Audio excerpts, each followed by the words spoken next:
नमस्कार दोस्तों। डेट आज के देखो 7 अगस्त 2024 है। स्वागत है आपका एडिटोरियल डिस्कशन में। कोट देख लीजिए। सबसे पहले मार्टिन लूथर किंग जूनियर का कोट है, we must learn to live together as brothers or perish together as fools. मतलब हमें देखो भाई भाई की तरह रहना सीखना होगा, वरना हम सब बेवकूफ़ बन के बर्बाद हो जाएंगे। कौन थे मार्टिन लूथर किंग जूनियर? ये देखो अमेरिकन सिविल राइट्स मूवमेंट के सबसे बड़े नेता थे। 1960s में रेसिज्म के खिलाफ इन्होंने लड़ाई लड़ी, नॉन वायलेंट प्रोटेस्ट का इस्तेमाल किया। गांधी जी के रास्ते पे चल के इन्होंने काफ़ी फेमस स्पीच दी थी, आई हैव ए ड्रीम।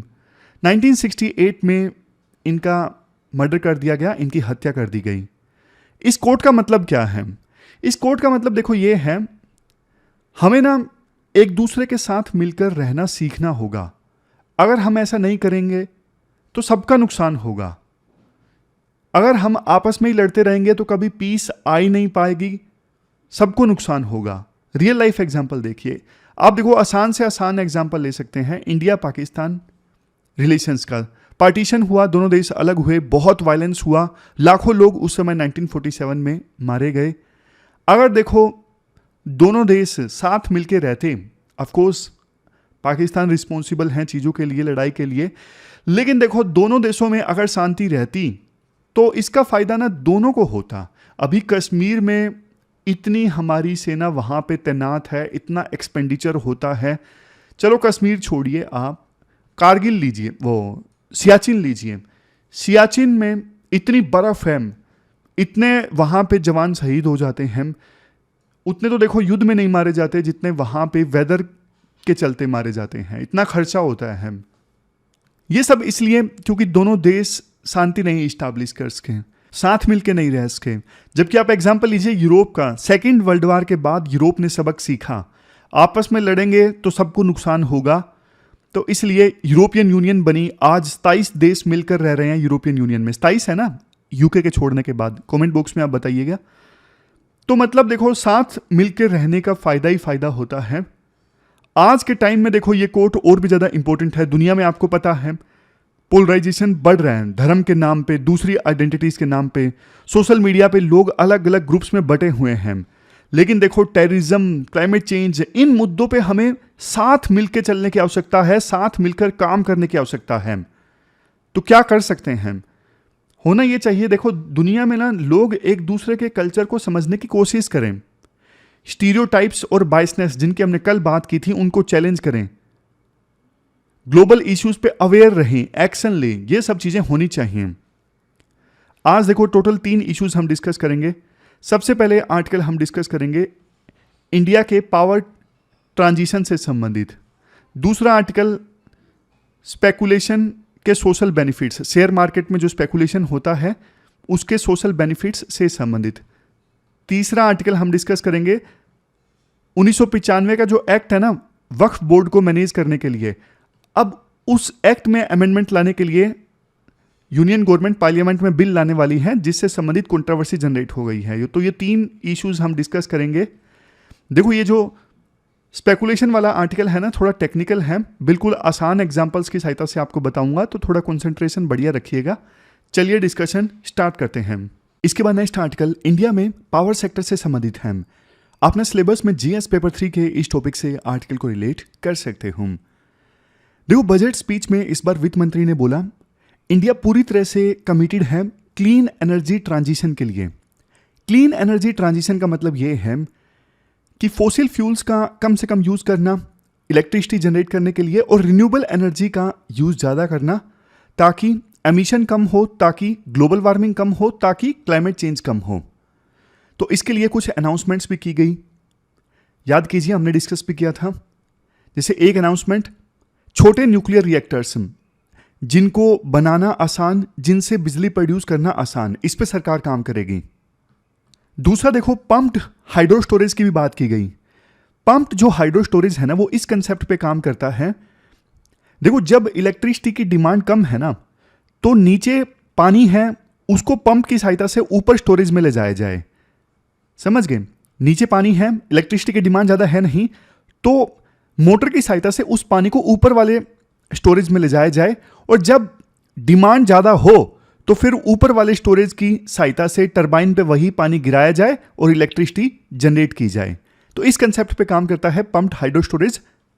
जब डिमांड कम तो फिर पानी को नीचे से ऊपर वाले स्टोरेज में लाया जाए, और डिमांड ज़्यादा तो फिर ऊपर वाले स्टोरेज से गिराकर टरबाइन से इलेक्ट्रिसिटी जनरेट की जाए। ये प्री में भी यूपीएससी पूछ सकती है।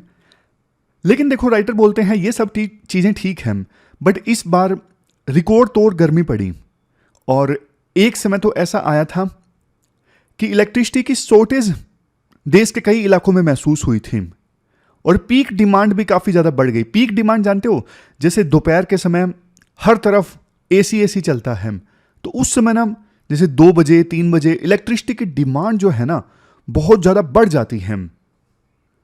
उतनी इलेक्ट्रिसिटी होती नहीं है बिजली बोर्ड के पास में, तो फिर कट लगाना पड़ता है।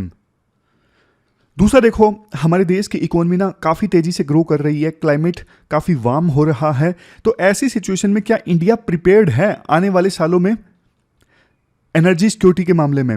एनर्जी सिक्योरिटी का मतलब देखो ये होता है ना सिर्फ हमारे देश में सफिशिएंट इलेक्ट्रिसिटी उपलब्ध हो ताकि हर घर में हम बिजली पहुंचा सकें, जितनी उनको नीड है वो बिजली हम उनको दे सकें, बल्कि अफोर्डेबल दाम पे दे सकें। ये मतलब होता है एनर्जी सिक्योरिटी का। इसमें आप जोड़ने को क्वालिटी भी जोड़ सकते हो, अच्छी क्वालिटी की बिजली, मतलब बार बार कट ना लगे, ये भी आप जोड़ सकते हो। तो अफोर्डेबिलिटी, एक्सेसिबिलिटी प्लस में क्वालिटी, ये सब 3 चीजें आती हैं एनर्जी सिक्योरिटी में। तो इसके बाद राइटर बोलते हैं देखो, पिछले कुछ सालों में ना सरकार ने कुछ अच्छे काम किए हैं।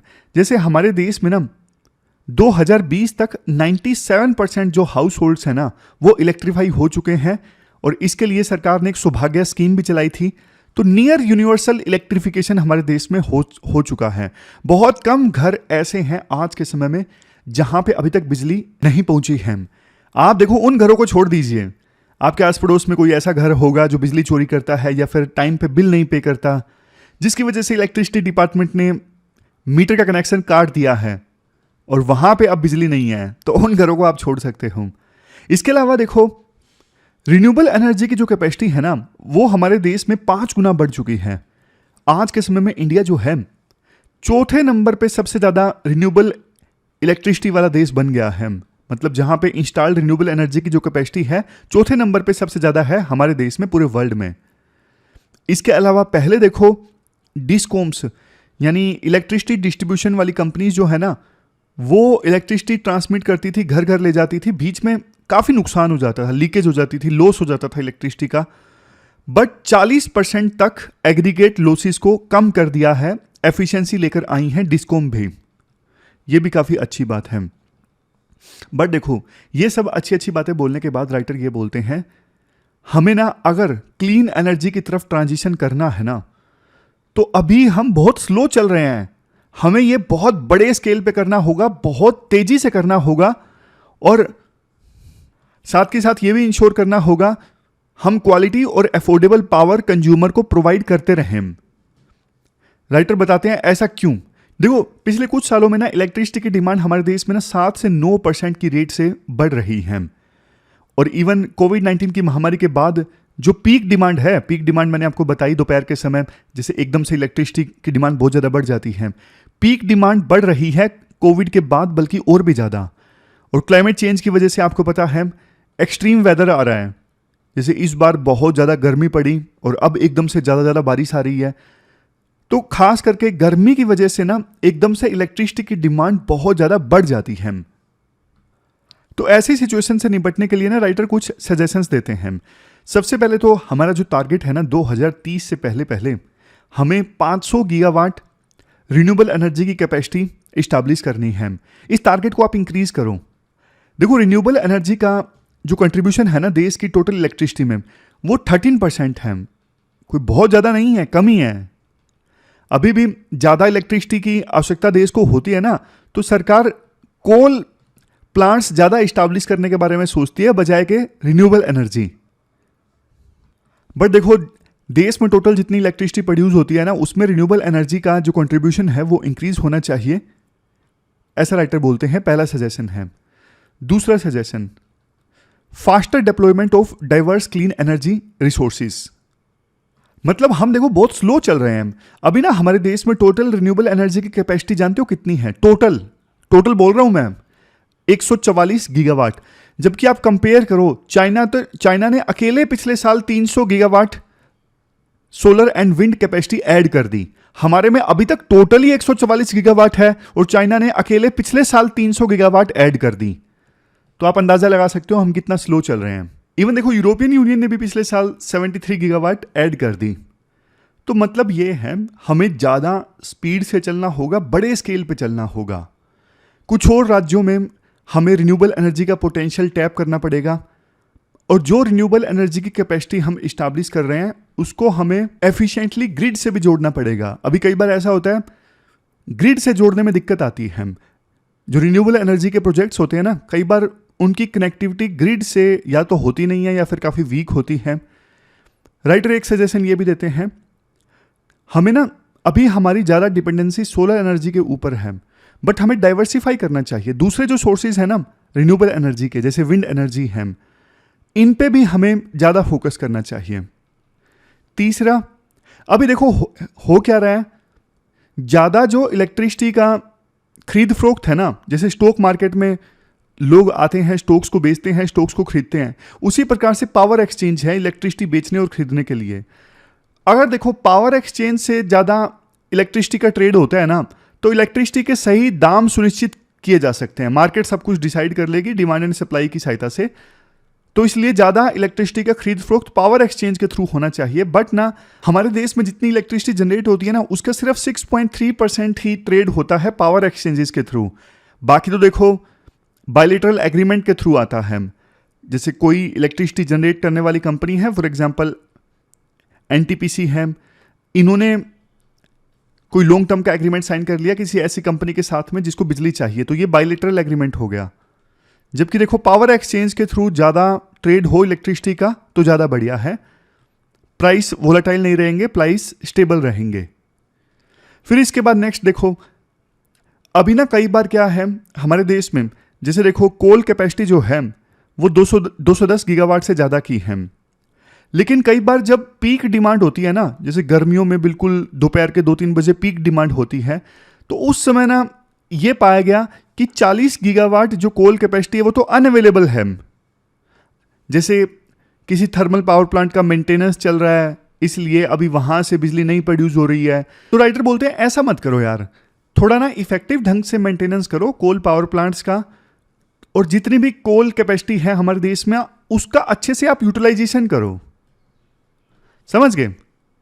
इसके बाद नेक्स्ट है फास्ट ट्रैक डिजिटलाइजेशन। ये जो मीटर्स है ना हमारे घर में लगे होते हैं, इनका फास्ट ट्रैक डिजिटलाइजेशन जरूरी है। स्मार्ट मीटर्स ज़्यादा से ज़्यादा घरों में लगने चाहिए। अभी तक सिर्फ हमारे देश में ना 11 मिलियन स्मार्ट मीटर्स लगे हैं, जबकि 250 मिलियन का टारगेट है। देखो स्मार्ट मीटर्स लगने से क्या होगा, कंज्यूमर्स को पता होगा कितनी बिजली यूज हो रही है, और इलेक्ट्रिसिटी डिपार्टमेंट को भी पता होगा, डिस्कॉम्स को पता होगा कितनी डिमांड आने वाली है। तो ना मैनेजमेंट थोड़ा अच्छे से हो जाएगा पावर सेक्टर का, इसलिए स्मार्ट मीटर्स का लगाना जरूरी है। 11 मिलियन जो स्मार्ट मीटर्स हमारे देश में लगे हैं ना, आधे से ज़्यादा तो बिहार और असम में लगे हैं। लेकिन बाकी राज्यों को इंस्पायरेशन लेनी चाहिए बिहार और असम की। मुझे बहुत खुशी हुई, बहुत ज़्यादा खुशी हुई, बिहार का नाम है स्मार्ट मीटर्स के मामले में। मतलब हर बार कोई नेगेटिव चीज़ में बिहार का नाम आता है, लेकिन इस बार बिहार बाकी राज्यों के लिए इंस्पायरेशन है, और इवन असम भी। तो बाकी राज्यों को बिहार और असम से इंस्पायरेशन लेनी चाहिए और स्मार्ट मीटर्स लगवाने चाहिए घरों में। बट देखो साइबर अटैक्स से सुरक्षा के लिए भी उचित इंतजाम किए जाएं। ऐसा ना हो कि हर जगह डिजिटलाइजेशन हो जाए पावर सेक्टर में और कल को साइबर अटैक हो जाए तो फिर पूरी व्यवस्था ही चरमरा जाए। ऐसा नहीं होना चाहिए। तो ये पूरा आर्टिकल हमने डिस्कस किया रिन्यूएबल एनर्जी से संबंधित। चलते हैं आगे। इसके बाद next article social benefits of stock market speculation से संबंधित है। आपने सिलेबस में जीएस पेपर 3 के इस टॉपिक से आर्टिकल को रिलेट कर सकते हो। देखो बिल्कुल बेसिक से चलते हैं। स्टॉक मार्केट क्या है? स्टॉक मार्केट देखो एक वो जगह है जहां पे कंपनीज के जो शेयर हैं वो खरीदे और बेचे जाते हैं। देखो जब कोई कंपनी बड़ी होना चाहती है ना, तो वो अपने शेयर्स पब्लिक को बेच देती है। इस तरह से कंपनी को पैसा मिलता है ग्रो करने के लिए, और इन्वेस्टर्स जिन्होंने कंपनी के शेयर परचेज किए हैं उन्हें देखो कंपनी की ओनरशिप मिल जाती है, और कल को अगर कंपनी को प्रॉफिट होता है तो फिर इन्वेस्टर्स जिन्होंने कंपनी के शेयर परचेज किए हैं उनको भी उस प्रॉफिट में अपना हिस्सा मिलता है ओनरशिप परसेंटेज के हिसाब से। ये सिंपल से सिंपल, बेसिक से बेसिक चीज है। अब एक क्वेश्चन मैं आपसे पूछता हूं, कैपिटल गेन का क्या मतलब होता है? कैपिटल गेन, कैपिटल गेन का मतलब है वो प्रॉफिट जो आप किसी इन्वेस्टमेंट से कमाते हैं।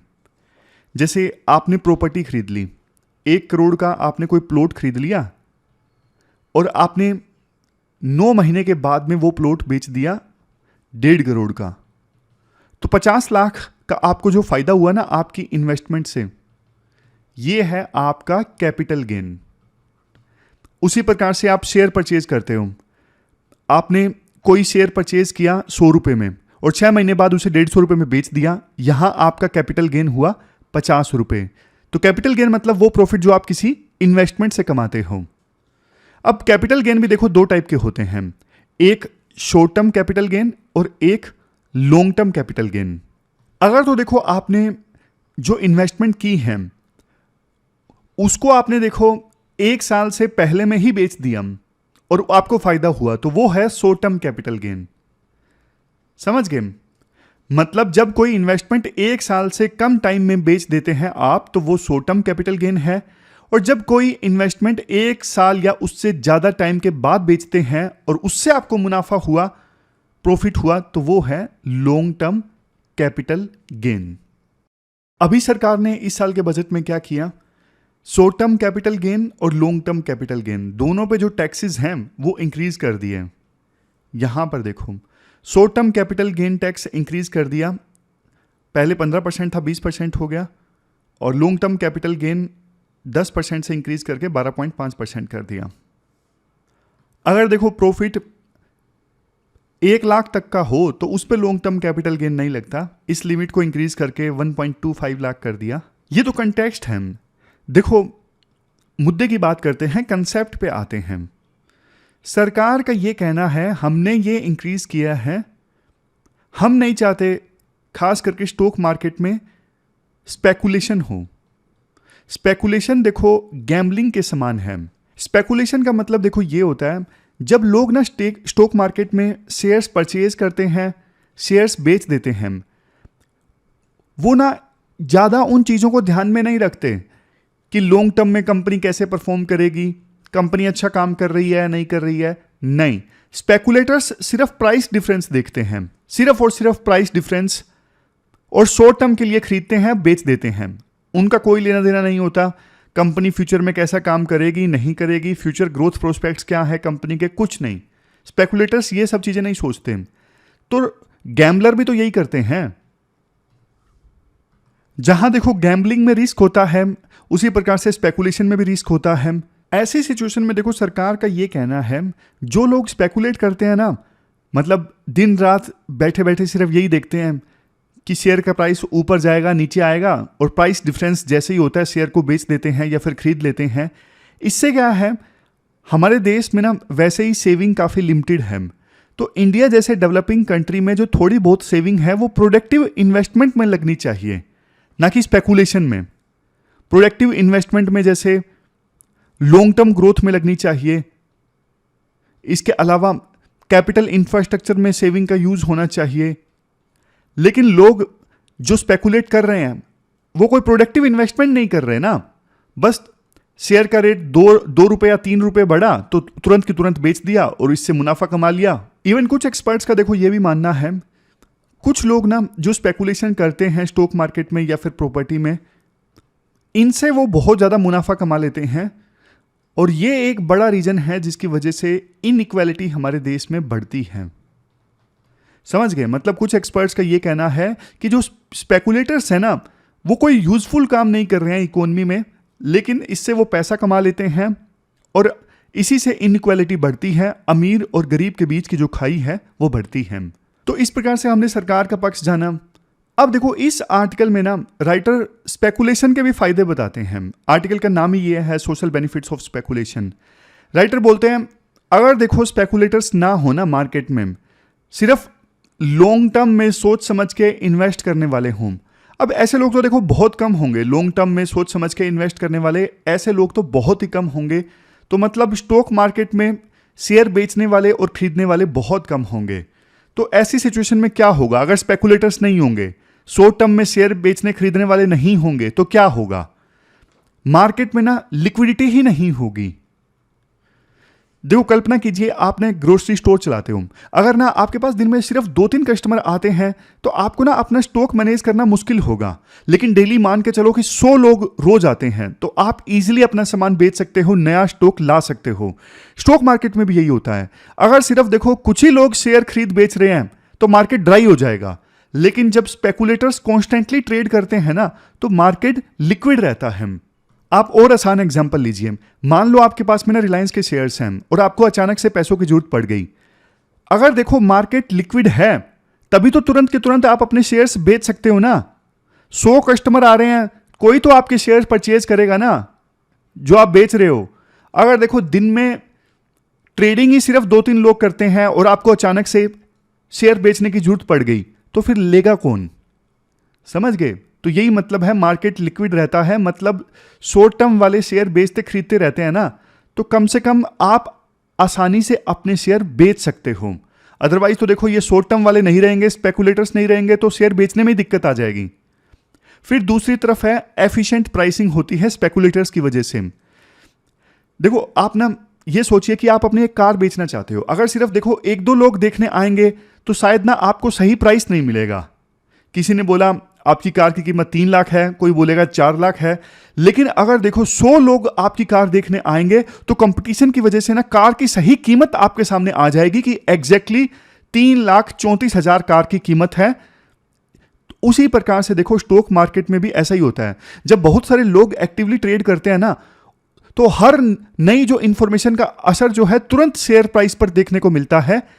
जैसे आपको एग्जांपल देता हूं, इन्फोसिस का नया प्रोडक्ट मार्केट में लॉन्च होता है और स्पेकुलेटर्स उसके बारे में पॉजिटिव हैं तो इन्फोसिस के शेयर प्राइस तुरंत इंक्रीज होंगे और यह रिफ्लेक्ट करेगा कि कंपनी की वैल्यू बढ़ गई है। तो यह पॉइंट क्या है? स्पेकुलेटर्स की वजह से एफिशिएंट प्राइसिंग सामने आती है। इसके बाद तीसरा पॉइंट है, इंफॉर्मेशन स्प्रेड करने में मदद करते हैं स्पेकुलेटर्स। इंफॉर्मेशन को स्प्रेड करने में स्पेकुलेटर्स की अहम भूमिका होती है।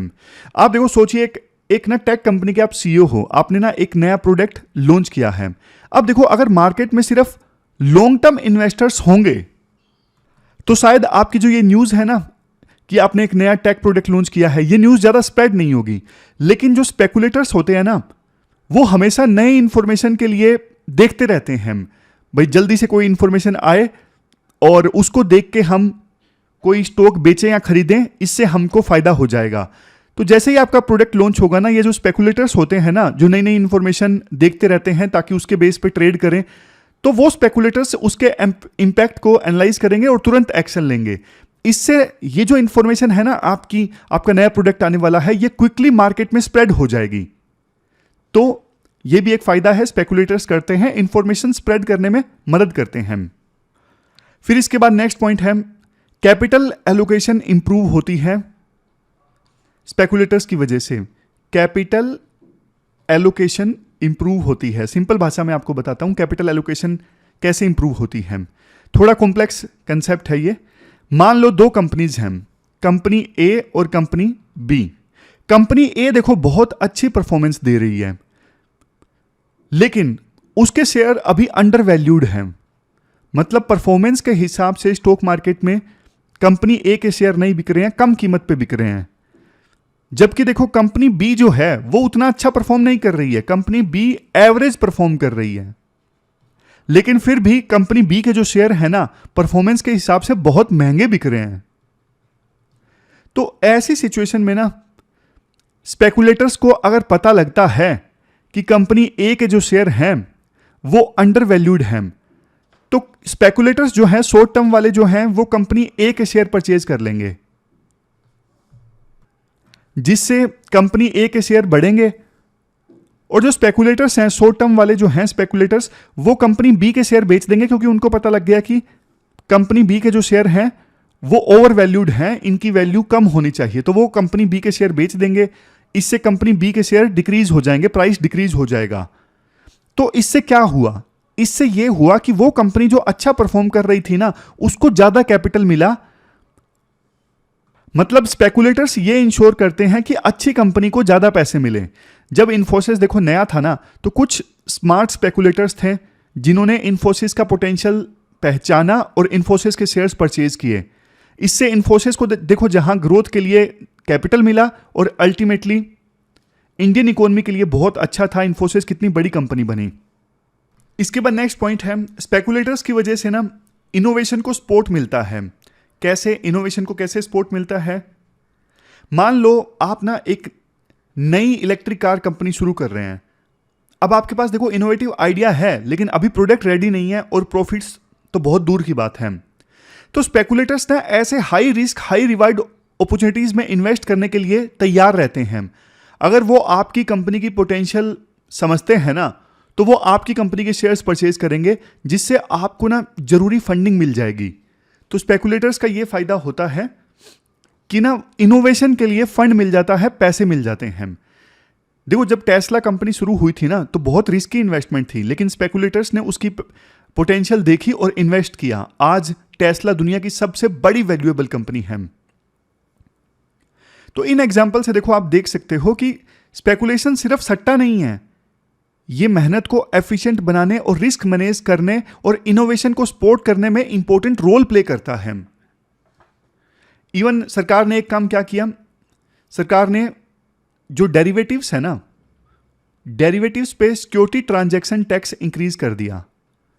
डेरिवेटिव्स में फ्यूचर्स ऑप्शंस की ट्रेडिंग होती है, तो फ्यूचर्स एंड ऑप्शंस ट्रेड करने पे एक टैक्स लगता है सिक्योरिटी ट्रांजैक्शन टैक्स, उसको इंक्रीज कर दिया। लेकिन देखो राइटर बोलते हैं डेरिवेटिव्स की सहायता से ना किसान अपना रिस्क मैनेज कर सकते हैं। जैसे एग्जांपल की सहायता से मैं आपको बताता हूं। मान लो आप ना एक किसान हो और आप गेहूं उगाते हो। अभी ना आप गेहूं उगा रहे हो, लेकिन फसल 6 महीने बाद आएगी। लेकिन देखो 6 महीने बाद गेहूं के भाव क्या होंगे ये आपको नहीं पता। तो जो डेरिवेटिव्स है ना, जैसे फ्यूचर्स हैं डेरिवेटिव्स के अंदर, फ्यूचर कॉन्ट्रैक्ट, ये आपको अलाउ करता है कि आप अभी से ये तय कर सकते हैं कि 6 महीने बाद आप कितने रुपए में गेहूं बेचोगे। इससे ना आपको प्राइस फ्लक्चुएशन का डर नहीं लगेगा। अगर आज गेहूं का भाव 2,000 रुपए पर क्विंटल है, आप फ्यूचर्स कॉन्ट्रैक्ट में 6 महीने बाद 2,100 रुपए पर क्विंटल पर बेचने के लिए एग्रीमेंट कर सकते हो। अब देखो चाहे 6 महीने बाद मार्केट प्राइस कैसा भी हो, आपको अपनी गेहूं के 2,100 रुपए पर क्विंटल के हिसाब से मिलेंगे। तो ये होता है डेरिवेटिव्स में, फ्यूचर्स में। लेकिन इस पे अब सरकार ने एसटीटी यानी सिक्योरिटी ट्रांजैक्शन टैक्स इंक्रीज कर दिया, तो ये सही नहीं है। तो कुल मिलाकर देखो इस आर्टिकल में हमने social benefits of stock market speculation के कंसेप्ट को डिटेल से समझा। चलते हैं आगे। इसके बाद नेक्स्ट आर्टिकल देखो टाइम्स ऑफ इंडिया का है। आप जीएस पेपर 1 सेकुलरिज्म से इस आर्टिकल को रिलेट कर सकते हो। देखो देश में जो वक्फ बोर्ड है ना, वो भी मैं आपको बताऊंगा वक्फ बोर्ड क्या काम करते हैं। देश में वक्फ बोर्ड को मैनेज करने के लिए ना 1995 का एक एक्ट है, लेकिन ना सरकार अब उस एक्ट को अमेंड करने के लिए बिल लाने वाली है और इस पे एक बहुत बड़ी कंट्रोवर्सी जनरेट हो गई है। तो बिल्कुल बेसिक से मैं आपको बताता हूं। सबसे पहले जो वक्फ बोर्ड है ना, उनके बारे में हम जान लेते हैं। देखो वक्फ बोर्ड ये मुस्लिम कम्युनिटी के लिए बनाई गई ऑर्गेनाइजेशन है जो मुस्लिम रिलीजियस और चैरिटेबल प्रॉपर्टीज को मैनेज करती है। हर स्टेट में एक वक्फ बोर्ड होता है और ये बोर्ड क्या करते हैं, वक्फ बोर्ड देखो मस्जिद है, दरगाह है, ग्रेवयार्ड है, इन सब प्रॉपर्टीज को मैनेज करते हैं।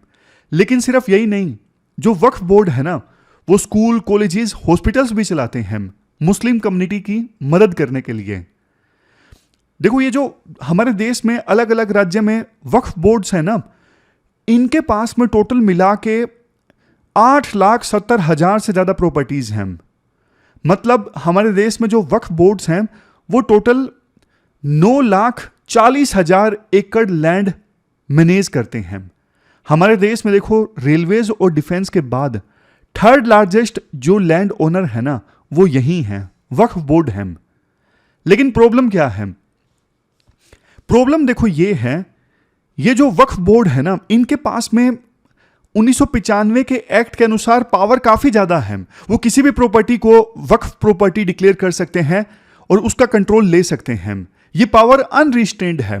मतलब अगर देखो, वक्फ बोर्ड का ना एक सर्वेयर होता है, सर्वेयर ने ये कह दिया कि ये प्रॉपर्टी वक्फ बोर्ड की है, तो अब ना जिसके पास में अभी तक प्रॉपर्टी का मालिकाना हक था ना, अब ये उसकी जिम्मेदारी है ये साबित करना कि ये प्रॉपर्टी वक्फ बोर्ड की नहीं है।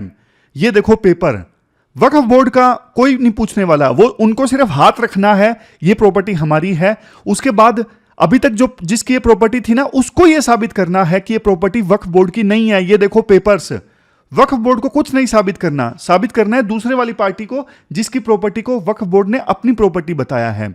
तो ये पावर मतलब अनरिस्ट्रेन्ड है। दूसरा देखो इशू ये भी है कि वक्फ बोर्ड्स में ना ट्रांसपेरेंसी की कमी है। मतलब रेवेन्यू कलेक्शन और एक्सपेंडिचर का कोई सिस्टम नहीं है। कहते ये हैं कि देश में जो वक्फ बोर्ड्स है ना, इनका कंट्रोल, पूरे वक्फ बोर्ड्स का कंट्रोल सिर्फ 200 लोगों के पास में है।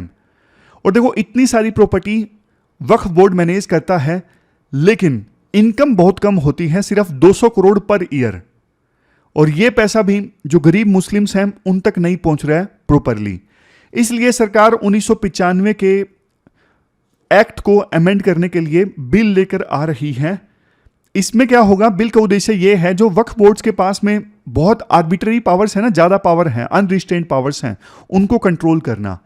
दूसरा, वक्फ बोर्ड्स कैसे रेवेन्यू कलेक्ट करते हैं, कैसे उस रेवेन्यू को खर्च करते हैं, इसमें ज्यादा ट्रांसपेरेंसी लेकर आना। तीसरा, ये इंश्योर करना कि जो वक्फ प्रॉपर्टीज से इनकम होती है ना, वो एक्चुअली गरीब मुस्लिमों की हेल्प में यूज हो। तो ये ऑब्जेक्टिव है बिल को लाने का, अमेंडमेंट बिल। और बिल में प्रोविजन क्या क्या होंगे? बिल में देखो प्रोविजन ये होंगे, अगर कोई वक्फ बोर्ड किसी प्रॉपर्टी को वक्फ प्रॉपर्टी डिक्लेयर करता है ना, तो उसकी मैंडेटरी वेरिफिकेशन होगी कि वास्तव में ये प्रॉपर्टी वक्फ बोर्ड की है भी या नहीं है। दूसरा, रेवेन्यू कलेक्शन और एक्सपेंडिचर का पूरा सिस्टम ऑनलाइन होगा ताकि ट्रांसपेरेंसी आए, करप्शन ना हो। तीसरा, हर वक्फ बोर्ड में 2 वुमेन मेंबर्स का होना कंपलसरी होगा। नेक्स्ट, वक्फ बोर्ड की जो प्रॉपर्टीज है ना, उनका रजिस्ट्रेशन डिस्ट्रिक्ट कलेक्टर्स के साथ करना जरूरी होगा ताकि प्रॉपर वैल्यूएशन पता लगे कि ये वक्फ बोर्ड की प्रॉपर्टी है और इसका प्रॉपर वैल्यूएशन कितना है। तो ये चेंजेस लाने के लिए सरकार एक नया बिल पार्लियामेंट में इंट्रोड्यूस करने वाली है, लेकिन इससे ना एक पॉलिटिकल कंट्रोवर्सी जनरेट हो गई है। मुस्लिम ऑर्गेनाइजेशंस और मुस्लिम लीडर्स इसका विरोध कर रहे हैं। जैसे देखो असदुद्दीन ओवैसी हैं, इन्होंने बोला है ये बीजेपी का हिंदुत्व एजेंडा है। उनका कहना है कि बीजेपी वक्फ बोर्ड की ऑटोनॉमी को खत्म करना चाहती है। समाजवादी पार्टी का ये कहना है कि बीजेपी मुस्लिम ब्रदर्स के राइट छीनना चाहती है। ये सब चीज़ें देखो हमारे काम की नहीं है। दूसरी तरफ बीजेपी का कहना है कि ये मुस्लिम कम्युनिटी की डिमांड से लाया हुआ बिल है और इससे मुस्लिम कम्युनिटी को फ़ायदा होगा, उनको हेल्प मिलेगी वक्फ बोर्ड की प्रॉपर्टी से। अभी कुछ जो मुस्लिम लीडर्स हैं वो वक्फ बोर्ड का पैसा खा जाते हैं, करप्शन काफ़ी ज़्यादा है। तो दोनों तरफ के आर्गुमेंट्स हैं। पॉलिटिक्स हमारे लिए उतनी इंपॉर्टेंट नहीं है जितना ये बिल इंपॉर्टेंट था, अभी आने वाला है। तो ये पूरा आर्टिकल हमने डिस्कस किया वक्फ बोर्ड से संबंधित। अब लास्ट में क्वेश्चंस देख लीजिए। ये क्वेश्चंस हैं जो आपको अटेम्प्ट करने हैं। देखो ऊपर वाला क्वेश्चन सिर्फ बताने के लिए है। 2018 में यूपीएससी ने ना बजट में कुछ चेंजेस इंट्रोड्यूस किए थे लॉन्ग टर्म कैपिटल गेन और डिविडेंड डिस्ट्रीब्यूशन टैक्स से संबंधित। उस पर यूपीएससी ने पूछ लिया था कि कमेंट कीजिए।